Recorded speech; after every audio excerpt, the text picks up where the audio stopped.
Hey everyone, I'm just adjusting.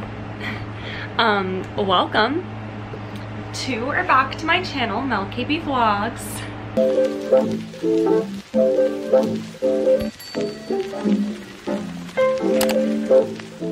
So today's video is all about actor basics, specifically musical theater actors trying to pursue or pursuing a career in musical theater in New York City.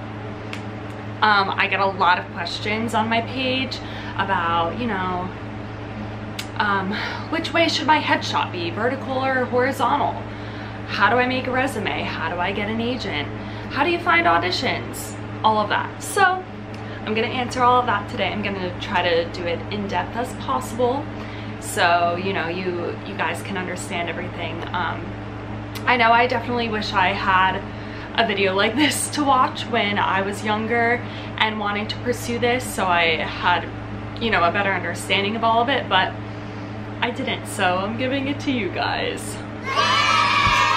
Alright, let's start off first with headshots and resumes, because that's really the first thing you need to, you know, even step into an audition, right?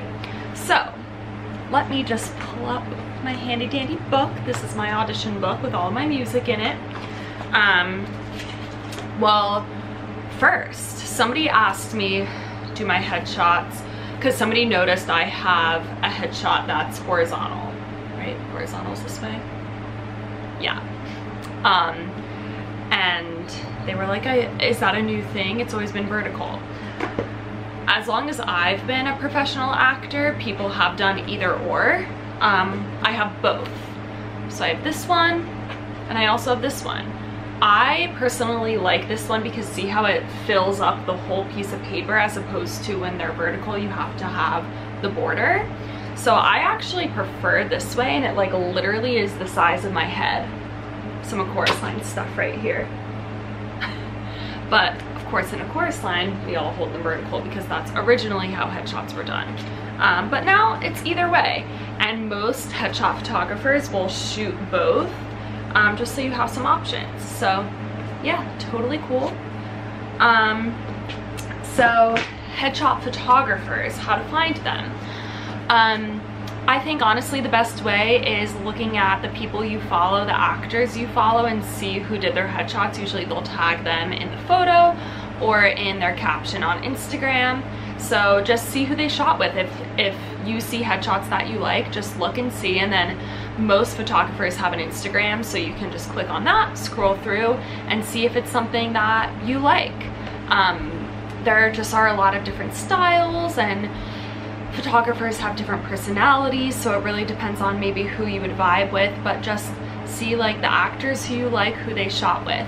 This was with J. Dimitri Photography. I had a really great time shooting with them. I got this done, I think I was still doing a chorus line when I got this done, so she's a little old, but you know, it's fine. I also have bangs now, so I'll probably have to get new ones soon, but I also have some friends who have headshot companies. My friend Hannah, her fiance Ricky G has Ricky G Photography. I definitely want to shoot with them soon. I'll post some of their pictures. Yeah, but there's lots and lots of amazing photographers out there, so just really Instagram is the way. Just search through there, you'll find something. So this is my headshot. You want your headshot to be of your head. You don't want it to be like full on like belly button up, then that's more of like a 3/4 shot. You want like your straight up head on a piece of paper, right? Now, resume. Here is what my resume looks like. There she is. Another thing, that a little hack, is if you go on actors' websites, you can usually download their resume so you can see how they format it. That's what I did initially. I copied my best friend Connor DeVoe. He's great. I copied the way that he organized his resume at first, and then I've kind of slowly adjusted it throughout the years, but he was like the first one that I kind of stole the format from. So you guys feel free to go on my website, melissakb.com, and download my resume, and you can totally copy how I organized it. That's totally fine. So there's different headings. Initially, you'll have your height, your hair, eyes, if you have an agent, and then their information. And then you'll have different headings. So really depends on where you are in your career, but like if you are still in high school or you are currently in college, you'll still have some community theater high school stuff, so that would be a title. If you're doing university theater, that would be a title. I still have my university theater section on there, so mine are national and international tour, and then I have regional theater, readings and workshops, university theater, and then at the very bottom I have my training.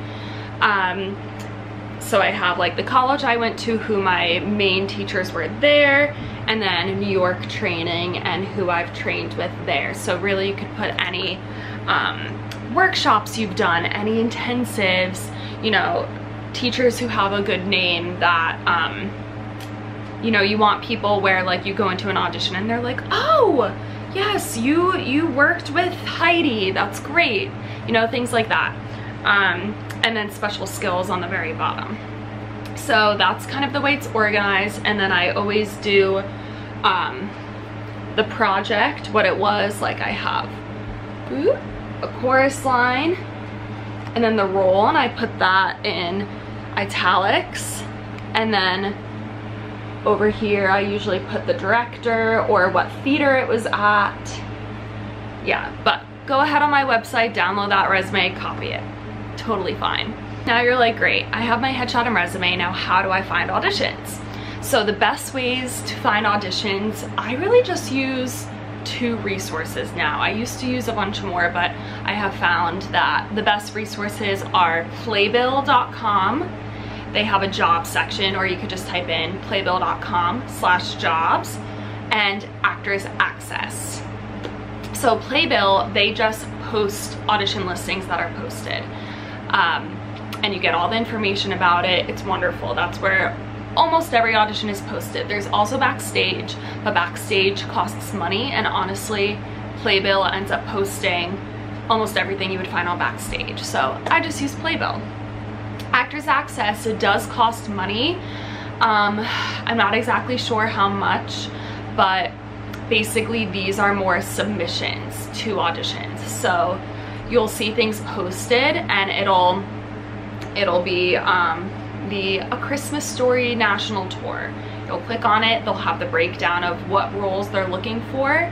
If you see one that you are fit for, you'll click on it, and then in your Actors Access profile you have your resume and your headshot in there.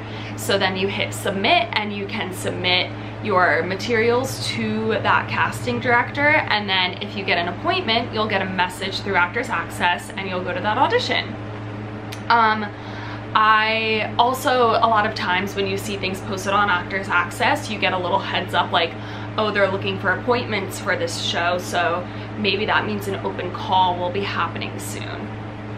I also should talk about some of that terminology, but one sec. So to submit for Actors Access, I think if you don't have the subscription, it costs like $3 per submission, but if you have the membership, then I think it's maybe like 100 and something per year, and then you just get unlimited submissions. So definitely do Actors Access. I'm not paying for it right now just because we're still kind of in the midst of the pandemic and there aren't many things I'm submitting for, but pre-pandemic I would submit to probably 5 projects per day on Actors Access. You can also upload your dance reel, some vocal things, acting things. It's really great. So do Actors Access and sign up for that membership just when you think it's right, when you think, you know, I really want to be submitting for a lot of things now. Okay, terminology. What is an open call? An open call is quite literally a call that is open. So it's posted publicly. That means anybody can show up. So normally they would be at the main audition studios in New York City, like Ripley Greer or Pearl, which I think Pearl is now closed after the pandemic. I'm not really sure, but let's just say Ripley for now. So you'll see a post about an open call. It'll tell you 10 o'clock, Ripley Greer, open call for Hairspray. And then basically you would just go to the audition and sign up. Before around 9 a.m.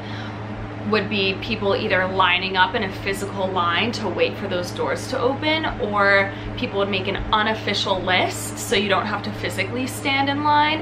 And then what you do is you hope that the monitor for the audition takes the unofficial list and turns it into the official list, which would be you officially signing up for that audition.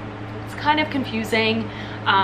In my vlogs from before the pandemic, you'll kind of see me doing that a lot. That's what that is. And then an appointment is when you have a specific time that you're told, either come to this dance call at 11 o'clock or come to your vocal audition. It's at 10:25 a.m. Very specific. Appointments are great because you just walk in, you do your thing, you leave, you don't have to wait around. And then there's ECC's equity chorus calls and EPA's equity principal auditions. So those are equity specific, and if you are equity, then you get to sign up on the equity portal. I'm not equity, so I don't know much about that, but if you're non-equity, you can still show up to these ECCs and EPAs, and then you just kind of wait around and see when they're done seeing all of the equity members, and then you hope that they will see non-equity. A lot of times in the morning, they'll just say, we're not seeing non-equity today, you go home. A lot of times they're like, hopefully we will. You end up waiting around all day until 5 p.m. and they still didn't see non-equity.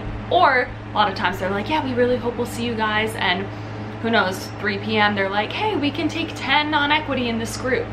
So that's kind of the gamble there, and that's really the way you audition as a non-equity person for Broadway shows, Broadway tours, and big regional productions that have equity calls. But also a lot of times regional productions they'll have their ECCs and EPAs, and then they'll also have an open call. Really depends, but just keep checking Playbill, you'll see all of that there. Yeah, so that's really the basics of the auditions in New York. Very important, auditionupdate.com. That is a lifesaver. So say you're on Playbill, you see an audition is coming up, it's an open call, and you're not really sure what time to show up, like how early should you show up to make sure that you get seen at this call. Go on Audition Update. Guaranteed people will be talking about that call. They're all gonna be like, oh my god, I think I'm gonna show up at 7 a.m. and then people are like, great. Or the morning of, you can check and people will be like, oh, there's 100 people in line. So then you're like, oh, better get my butt there. It's a great way to know about what's going on at those calls. So auditionupdate.com, it's great. Also with Audition Update, you can get information about after you went to an audition and you wanna see when people are getting callbacks. So people will usually type in and be like, hey, did anybody get a callback from the Hairspray call? And then somebody will be like, yeah, I got one last night. So then you know, oh, okay, people got callbacks last night, guess I'm out of that one. So that also helps with your anxiety. Or if you've been in the callback process for a show and you're like waiting and waiting and waiting, and people on Audition Update will usually say to keep each other updated, like, hey, did offers go out for this show yet? And then eventually people will be like, yes, received an offer today for whatever show, and then you know, okay, offers are going out. So it's just a good way to like stay updated with certain projects so you're not like freaking out. I check Audition Update a lot. It's so helpful. Another question I've gotten a lot is agents. How do I get an agent? Honestly, even professionals who have done amazing things don't have agents, or you know, are always asking their friends, how did you get your agent? It's always a very unique individual thing. But one of the best ways to do it is by just sending a submission to agencies. Again, look at those actors that you really like, see who they're signed with. It's most likely on their Instagram bio or on their website. So you can see who they're signed with, go to that website, read more information. A lot of times they have a submissions page on their website, so go ahead and do that. If you have a mutual friend who is signed with them, reach out to that friend and say, hey, I'm submitting to your agency. If you feel comfortable, could you reach out to them and, you know, put in a good word for me? Things like that. That's a good way to get it. You could also send emails if they don't have a submission form on their website. So just explain a little bit about you, what you're looking for in an agent. Send them your headshot resume and a dance reel and a vocal reel and see what happens. Another good way to really get in there with agents is if you're in a show that is playing close to New York or in New York, you can email agents, kind of same thing, like setting a submission, but you could also say, by the way, I'm performing in this show here. I would be happy to have you come, and offer them a free ticket and say, you know, let me know if you would like to come. And that could also open up a pathway of like, they'll be like, oh, I could actually see this person live, see, you know, what they are as a performer, all of that. Sometimes they won't answer. It's fine. Don't take it personally. They probably get a lot of emails. There's also some workshops you could do, but honestly, I personally don't think it's okay to be paying to audition for agencies. I think that there are other ways to go about it, but yeah, just know that that's out there, and people have gotten agents from paying for a class with them, and you know, the purpose is to audition for them. So yeah, that's a thing. How else? It's just very, you just never know. I got my agent right after I graduated school. I had somebody that I actually grew up dancing with. She was interning at an agency. She followed me on Instagram. I was constantly posting dance and voice videos just on my story or on my page, and she ended up reaching out to me and she was like, hey, would you be interested in submitting to my agency? And that's kind of how that happened. So social media, you never know. Just put yourself out there. Have like a good social media blueprint of you doing what you do. So if somebody looks you up, make sure that they can find good footage of you doing things. So I don't know if you guys have noticed, but I have another YouTube channel. It's just Melissa KB, and that is all my performing videos. So I have vocal reels, dance reels, certain clips from shows I've been in, things like that. So that way things are just easily accessible to see what I do. The online presence now as a musical theater actor is a lot more important, and a lot of times, I mean, especially now we're doing virtual submissions, so be prepared for that. Have a good camera, or at least like a tripod to hold your phone, some good lighting. There's on Amazon, I'll link it in the bio, but there's these like pop-up backgrounds that you can just like place in your apartment or wherever you are and have like a clean background to film a voice audition for. Have some editing software. Honestly, editing on your iPad, if you have one, is great. Just airdrop yourself those videos and, you know, do it in iMovie. There you go. It definitely takes practice, but it's really not that hard once you get used to it. So just be prepared for that. Another thing that I feel like is just as important as all these more businessy things is when you move to New York City and you are pursuing musical theater, a good way to just stay on top of your game and also kind of make connections with people, get to know people in the business, is taking class. Find yourself a great voice teacher. Find those dance classes that you really love that you can take every week.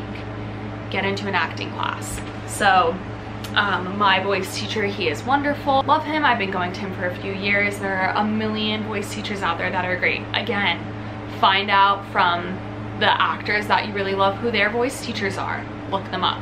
That's a great way to do it. Dance classes. The main studios are BDC and Steps, and just check their schedules every day. You know, see what fits. Take some ballet, take some theater, whatever you want. Again, social media, if you see like certain dancers that you really like who are constantly posting about going to this one class and they post combos from it and it looks really good, go to that class, try it out. find those classes that you really, really love and try to get into a few classes a week if you can. Acting classes, there are a lot of studios that do acting classes. Actress Connection is a really good one. They'll do classes with casting directors or just regular directors, things like that are really good. I personally lean more towards TV film acting classes, just because, especially they've been on Zoom lately, so I feel like that's been really helpful. But although TV film acting is very different from theater acting, I've really been able to bridge that gap in my mind for myself, and I feel like they're really, really helpful. So do that. There's lots of resources out there. Again, just ask people around you, ask people you meet, hey, who's your voice teacher? Hey, have you taken any good acting classes in the city? You know, just like get in there, figure it out. But I think that's the best way to really feel like you are a part of the industry in New York, by going to these classes, creating a community for yourself, because auditions can feel really lonely a lot of times. They can be super quick. You don't really feel like you're like, I don't know, grounded in the work just because you're in and out, or you're going to these auditions and waiting around all day and not being seen, and it just feels weird. So find that community, find those classes that you love to continue practicing your craft, and it'll be great. So let me know if you have any other questions I can answer in the comments below. But I hope this video was helpful for you guys. It ended up being so long, like always. I talk a lot. All right, thank you for watching. Make sure you subscribe and like and comment. It helps me so much if you do. And please share this video if it was helpful to you. If you have any friends who could, you know, use this information, please send it to them. That would mean so much to me. All right, bye guys.